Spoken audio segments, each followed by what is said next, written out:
You don't have to have a degree in this stuff to work out the problem, right?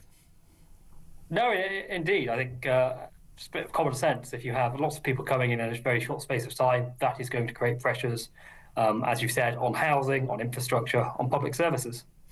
I'd like to think, and maybe you can shine some light, Karl. You've got a very busy, impressive mind there. Maybe you know the answer to this. But over there in the civil service, some bodies paid like a triple six-figure salary to think about this stuff and work it all out. These people must exist somewhere. Someone must be aware of the problem. You'd have thought so, wouldn't you? But if you just look at basically how we forecast the raw numbers, it's been wrong almost every time for the last 10 years. Yeah. We keep underestimating numbers, and we're dealing with the consequences of that.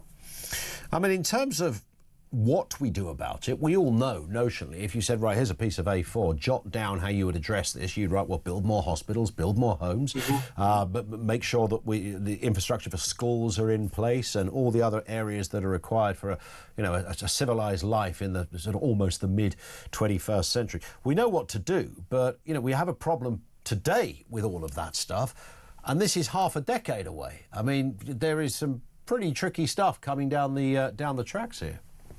Yeah, I mean, it's almost like we're running up a down escalator. We know we need to build several million more houses just to deal with the existing deficit. I know Labour are planning to build 1.5 million more houses as Parliament. But those net migration figures we've heard, that's going to swallow up almost all of that. Yeah.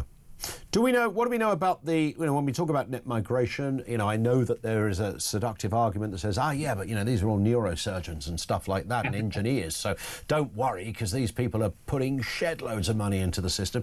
Now, clearly, even if, and I have no struggle in identifying that most of these people will be working and all the rest of it, but just because you're working doesn't mean to say you're a net contributor, often far from it. So, without knowing that detail, I suppose it's difficult to ascertain how tricky the picture is. Well, I think I'd like to correct you there, actually, Ian. Over the last few years, only 17% of visas have gone to actual workers on work routes. Every worker's brought 1.3 dependents with them on average. On some routes, it's much higher than that.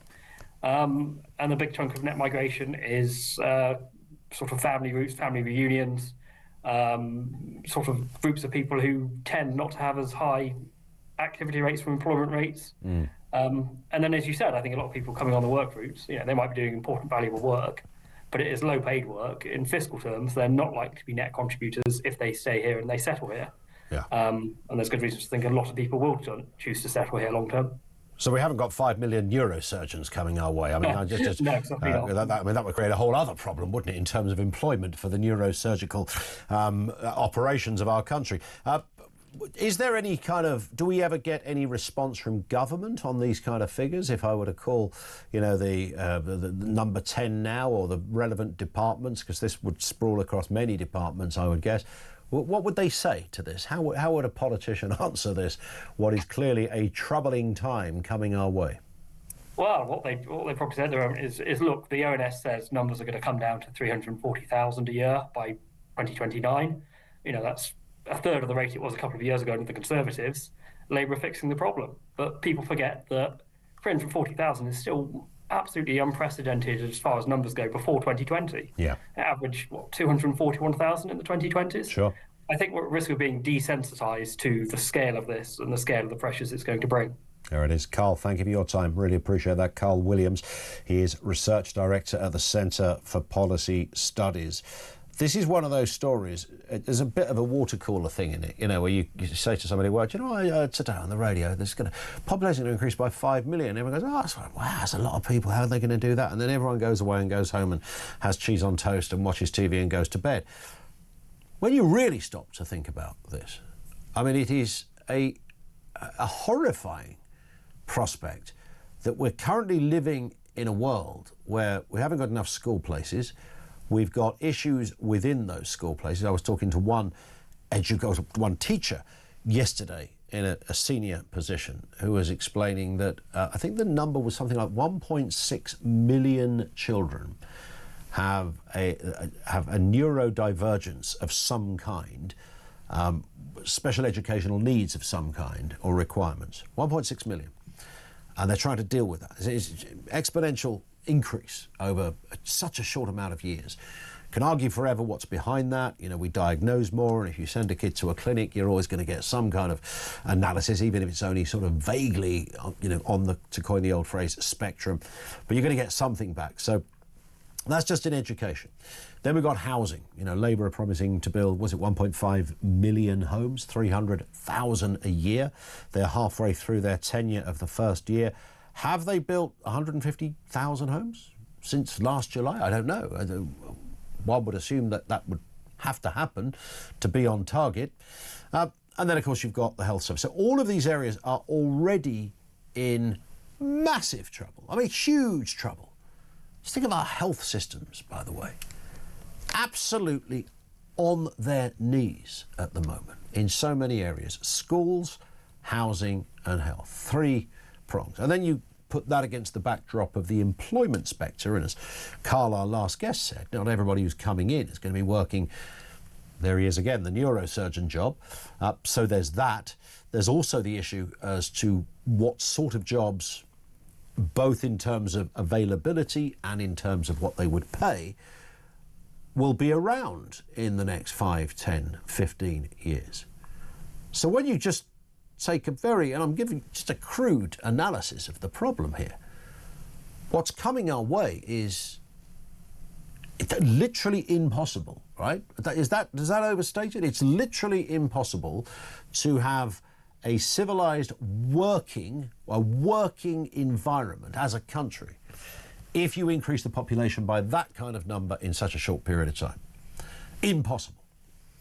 So what's that going to look like come the tail end of the Labour government? On the issue of population, Robert is in Hertfordshire. What do you got for us, Robert? Afternoon to you. Yeah, afternoon. I just want to correct you on a point you made there. Yeah. Labour, let's get it straight. Labour are not building any new houses.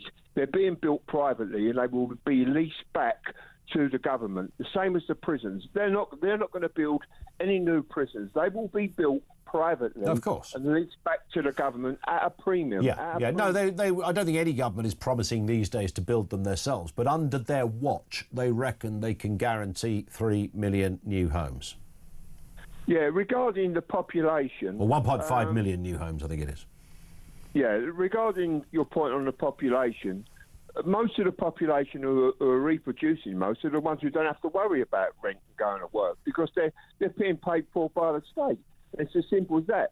The ones who have been brought up to go to work, they're going to work, but the majority of the ones who are with the most children are either on the dole, they're migrants. I'm sorry to sound racist, but I'm just telling the truth. Well, yeah, there's a disproportionate amount of people not working in some of the groups you identify. You're right. Well, I was brought up. I'm 72, and my wife is. We was brought up in a culture where you had to go to work. Yeah. I mean, we was married in 1973. We are now solvent, but nobody ever gave us anything. We paid for our own wedding. We went to work, and when my wife had a couple of years off to bring the kids up, she was making biros out of bits and pieces in boxes for about £1 a million. You know, but that was this was the culture that we was brought up in.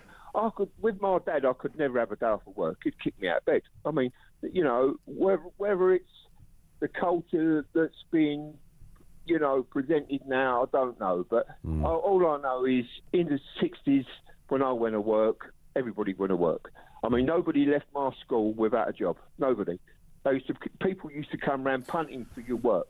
You know, people would, but people now, I suppose that tricky word of ambition and bigger ideas has got in the way, hasn't it? So a kid today at 16, you know, when I was at school, I'm sure not, I mean, you're older than me, Robert, but I think the same thing applies for the purposes of this.